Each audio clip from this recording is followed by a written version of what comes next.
Muchas veces hemos deseado la muerte cuando verdaderamente estamos saturados de problemas, cuando ya no hayamos salida. Pero la muerte no es la mejor solución para nuestros problemas. Si verdaderamente nosotros somos creyentes de Cristo y queremos que en la congregación donde estemos y en la vida que estamos viviendo esté todo tranquilo, lleno de paz, creo que no estamos listos para vivir en los últimos tiempos difíciles que se acercan. Y verdaderamente esos momentos sí, solo muertos lo podemos encontrar porque el muerto nada sabe, nada siente. Pero esa no es la solución, ni tampoco huir. Mejor prepararse y enfrentarlo todo con Cristo. Amén. ¿Sí? En esta hora, hermana Aura, en Casa de Dios y Puerta del Cielo para las Naciones, les trae la reflexión de este día en nuestro recorrido del Apocalipsis, ahora a la iglesia de Pérgamo. ¿Sí? Inmediatamente vamos entonces con reverencia al Padre, al Hijo y al Espíritu Santo de Dios. Amén. Sí, vamos a leer la palabra y dice: escribe al ángel de la iglesia en Pérgamo, el que tiene la espada aguda de 2 filos, dice esto. Aleluya. Mira, a la iglesia de Pérgamo, al ángel, al pastor, al encargado de ahí, de esa congregación. Recordemos que esas congregaciones estaban en el exilio. Y el exilio, recordemos también que demanda un cambio. Amén. Un cambio de carácter, un cambio de renovación, un cambio que esté alineado a la voluntad y a los propósitos de Dios. Amén. Así que miren, espada de doble filo. Esto está relacionado con un arma que produce muerte. Amén. Y a veces la muerte es lo que exactamente necesitamos. Entendamos que no estoy hablando de la muerte que les hablé al principio, sino que necesitamos hacer morir cosas en nuestra vida que afectan los propósitos de Dios para nuestras vidas. Sí, necesitamos nosotros entender que Dios quiere que haya un cambio en nuestras vidas. Sí, y tenemos que renunciar a ciertas cositas que a Dios no le agradan. Sí, eso es morir en la carne. A esa muerte se refiere, sí. No, al morir de una vez porque ya estoy cansado de la vida. No, hay que morir en la carne. Hay que renunciar a cosas que a Dios no le agradan, como iglesia de Cristo. Amén. Entonces, en esta iglesia hay cosas que vamos a entender que necesitan ponerse bajo la autoridad de Dios. ¿Por qué? Porque la congregación de Pérgamo estaba en una situación muy difícil, muy difícil. Y lo vamos a ver ahora por qué. Verso 13 nos dice: yo conozco tus obras y dónde moras, donde está el trono de Satanás. Pero retienes mi nombre y no has negado mi fe, ni aun en los días en que Antipas, mi testigo fiel, fue muerto entre vosotros, donde mora Satanás. Miren, esta iglesia de Pérgamo estaba en una situación difícil porque estaba ahí mismo en el trono de Satanás, en donde mora Satanás. Tenían constante guerra espiritual, martirio, persecución, de todo. Por eso esta iglesia estaba en una situación bastante difícil. Así que nosotros aquí vamos a encontrar que esta iglesia estaba ubicada allí, en el mismo lugar donde mora Satanás, y el enemigo se hacía cada vez más fuerte. Así que debían de entender que huir no era la solución, sino prepararse para la batalla. Prepararse para la batalla. Bendito sea Dios. Dice: retiene mi nombre. Cuando le dice retiene mi nombre, es que ellos han mantenido la fe. Ellos no han mentido y no han dado ningún mal testimonio acerca de la palabra de Dios. Eso les está diciendo el Señor a la iglesia de Pérgamo. Amén. Bendito sea el Señor. Así que, verdad, entre la fe y la verdad hay una estrecha relación. Sí. Y ahí vemos que Satanás tiene su trono y el resultado de eso es el martirio. O sea, esta iglesia era muy martirizada por Satanás porque ellos estaban ubicados allí precisamente donde moraba él. Antipas nos habla del siervo fiel. Antipas era un discípulo del apóstol Juan. Entonces, este hermano, ¿verdad? Este apóstol, este siervo, seguidor de Cristo fiel, fue alguien que fue mártir durante el periodo de Domiciano. Y fue puesto allí en la, ¿cómo se dice? Este altar en el templo de Artemisa, un altar que tenía forma de toro de bronce. Y lo metieron al fuego. Allí, donde ellos hacían sus sacrificios, ahí murió Antipas. En la noche los cristianos cuentan la historia que lo lo fueron a sacar su cuerpo, pero lo más curioso que cuentan es de que el cuerpo de Antipas no lo tocaron las llamas. ¿Cómo la ven? Bueno, cosa de Dios maravillosa. Continuamos entonces.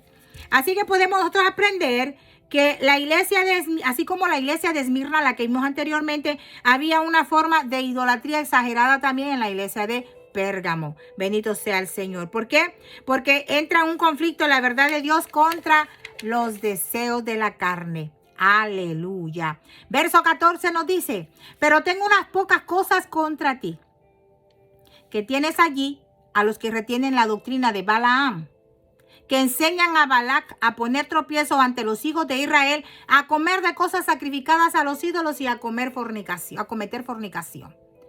Ya conocemos la historia de Balaam.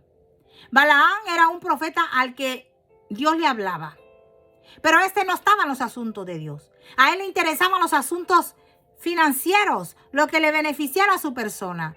No quería nada en serio con el Señor. ¿Y qué era lo que hacía? Balaam, a escondidas del pueblo, le decía a Balac todas las debilidades de Israel para hacerlo caer. Entonces le revelaba al enemigo de Israel las debilidades del pueblo de Israel, porque Balaam tenía discernimiento y él sabía cuáles eran las debilidades del pueblo de Israel. Y se las reveló a Balac, y hizo que Israel cayera en pecado. Fíjate, qué interesante, ¿no? Entonces, como profeta, tenía discernimiento. Amén.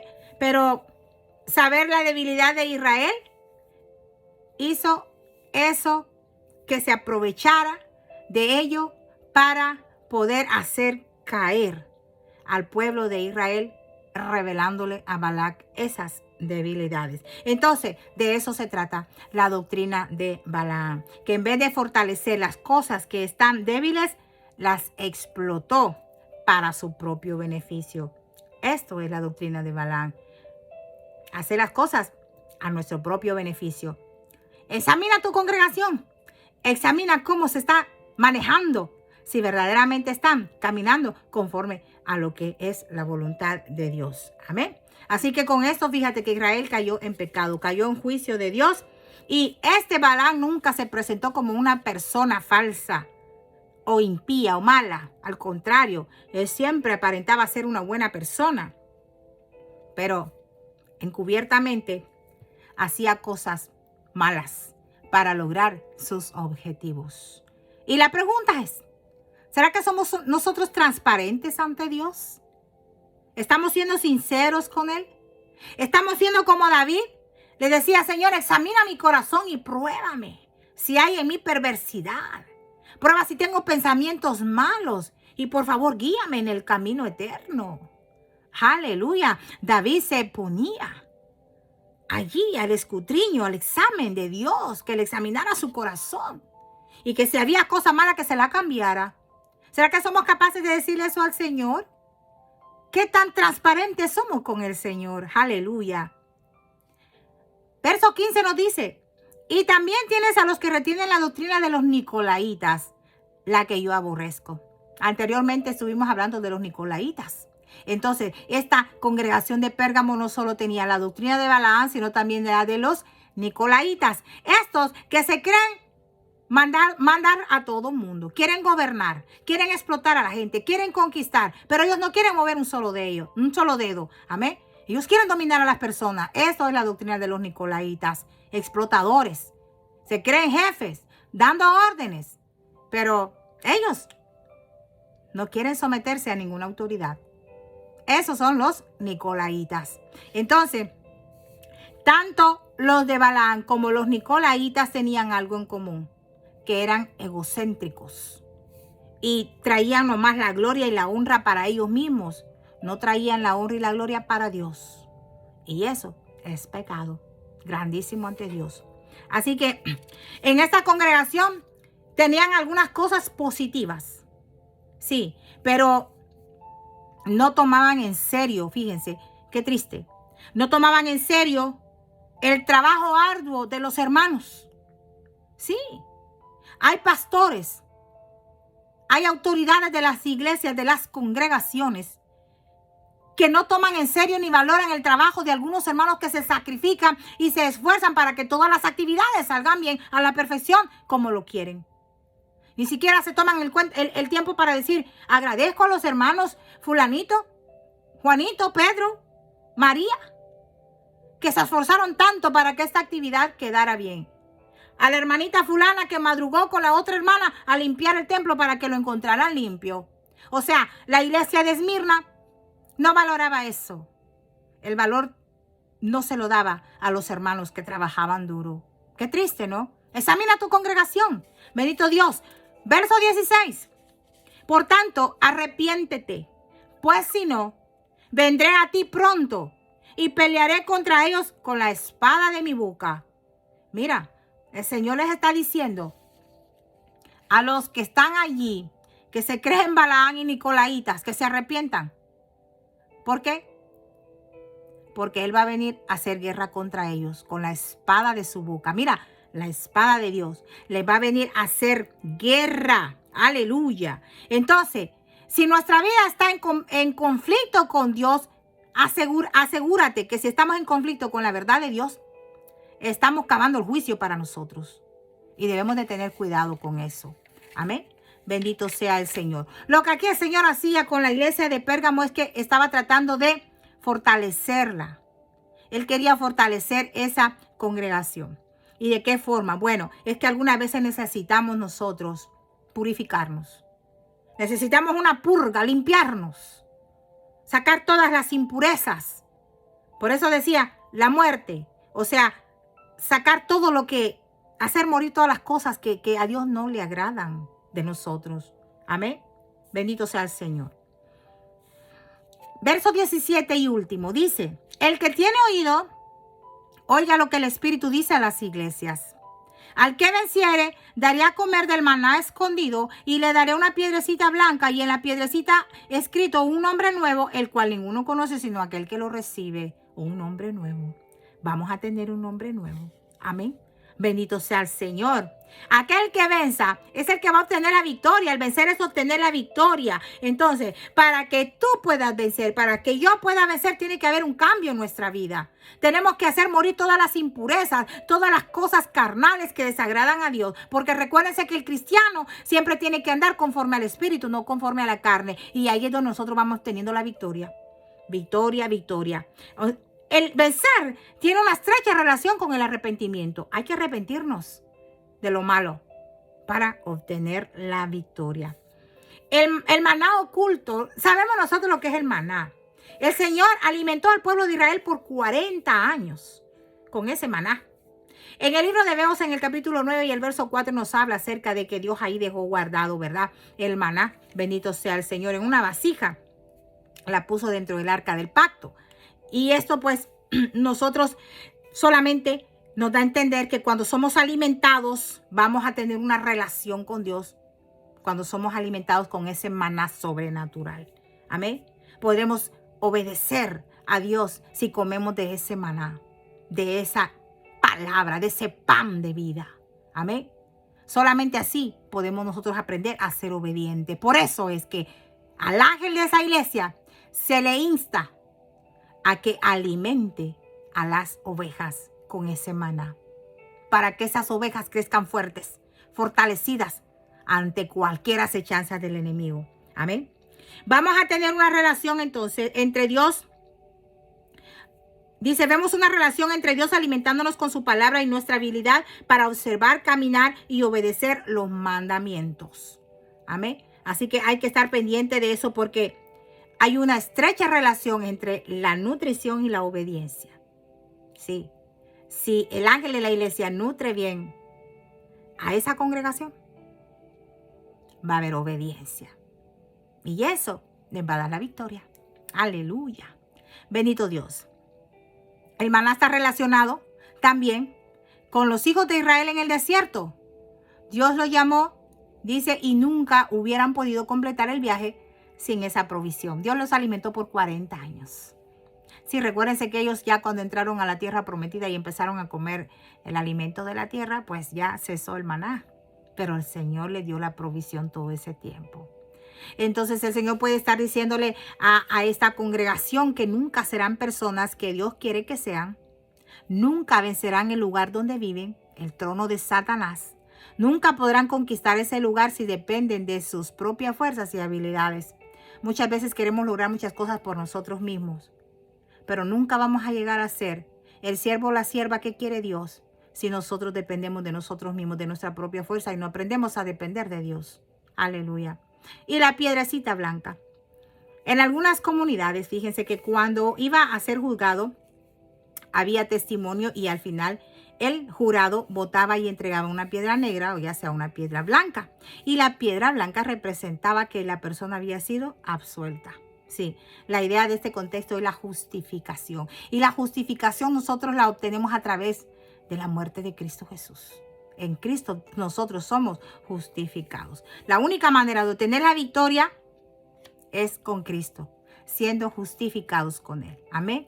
Así que nosotros tenemos que darnos cuenta que el énfasis en la iglesia, en la congregación o iglesia de Pérgamo es el arrepentimiento. El arrepentimiento. Tenemos que arrepentirnos de lo malo que estamos haciendo y volvernos al Señor. Amén. Esta congregación de Pérgamo y su mensaje son muy reveladores para lo que necesitamos saber de nosotros mismos y de cómo opera Dios para que podamos estar listos para que esa batalla espiritual, para la batalla espiritual que se acerca. Recuérdense que luchas vamos a tener, batallas espirituales siempre las vamos a tener, pero tenemos que estar preparados. Por eso nos revela acá el Señor.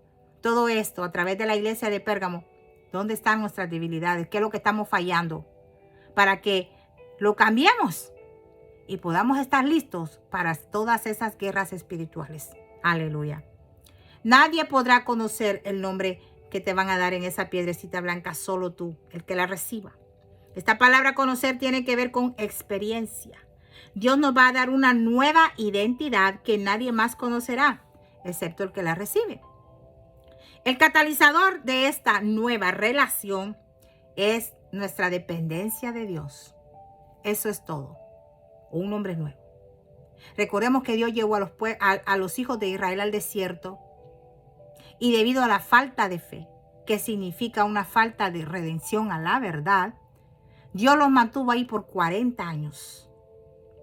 40 años. El número 40 indica cambio. El Señor quería que cambiaran. Ellos no cambiaron. Todos los adultos que salieron de Egipto, sabemos la historia, murieron, a excepción de Josué y Caleb. Y entraron a la tierra los hijos de estas personas que murieron todas en el desierto. El Señor quería que cambiaran y no lo hicieron. 40 es símbolo de cambio. Si no miran a Cristo, 40 días probado en el desierto también. Y hubo un cambio, hubo una transición.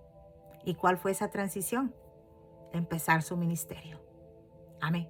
El Señor quiere un cambio en nosotros para que nosotros podamos trabajar en su obra, como lo estoy haciendo yo y como lo hacen muchos, pregonando este evangelio de Cristo. Aleluya. Muchas veces nosotros nos encontramos en situaciones muy difíciles, en aflicciones y persecuciones. Amén. Para que tengamos nosotros una oportunidad de demostrarle a otros confianza y compromiso con Dios. Es la que tenemos, es la que nos mueve. No importa en eso que nos encontremos. Recordemos que es mayor el que está con nosotros que el que está en el mundo. Aleluya. Sí. Por tal razón no debemos desmayar. ¿Por qué? Porque si el Señor alimentó al pueblo de Israel por 40 años, imagínate, a nosotros nos ha dado la promesa que nunca nos va a dejar y nunca nos va a desamparar. Así que si nosotros hemos sido hechos una nueva criatura, tiene que haber cambio en nosotros. Ese cambio va a ser justificado en Cristo. Y con ello nosotros, con ese arrepentimiento, obtendremos la victoria. Solo con Él nosotros vamos a ser dignos de dar ese testimonio de que dependemos de Él, de que nuestra fuerza viene de Él, de que todo lo que tenemos, hacemos, es de Él, viene de Él y para Él. Y con eso, mira, Satanás nunca podrá derrotar a un cristiano de esta índole. por mucho que haga la guerra. Así que no temamos, porque sabemos a quién hemos creído y que es más fuerte el que está con nosotros que el que está en el mundo. Amén. Así que los dejo con esto. Ya saben, si este video es de bendición para sus vidas, compártanlo para que otras vidas sean edificadas y bendecidas también desde acá, desde Casa de Dios y Puerta del Cielo para las Naciones con hermana Aura. Ya saben, se les ama. Será hasta la próxima. Paz de Cristo.